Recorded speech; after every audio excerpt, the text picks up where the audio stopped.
if you were to go back a few years before BS6 and before ABS became compulsory on 150cc plus 125 and above, I mean above 125cc motorcycles, a Pulsar 150 was 71,000 rupees ex-showroom.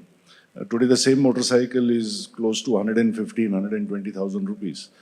So this kind of a dramatic change in price owes itself to many things, but most of all to what I have openly called as over-regulation of the market.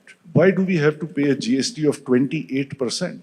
You look at all the ASEAN countries, you talk to our friends who have come from LATAM, look at Brazil, typical equivalent of GST is between 8% and 14%. So on the one hand, we want regulations at the highest level in terms of, say, emission, which is fine. As a manufacturer, as a person in society, as a father, I'm very happy for clean air.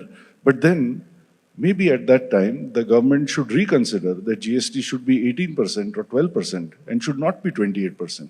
So that's one issue. And the second was in terms of safety.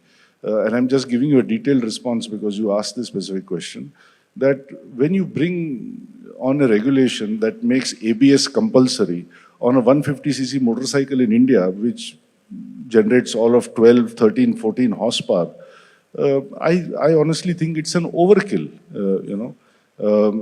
Europe may have done it for motorcycles which are 15 horsepower and above, but then Europe is Europe.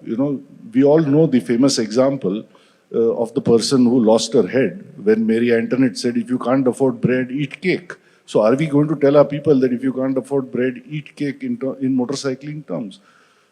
So I will say this very plainly, that the government has made motorcycles and indeed automobiles in India unduly expensive with higher taxation and very high regulatory norms on top of that.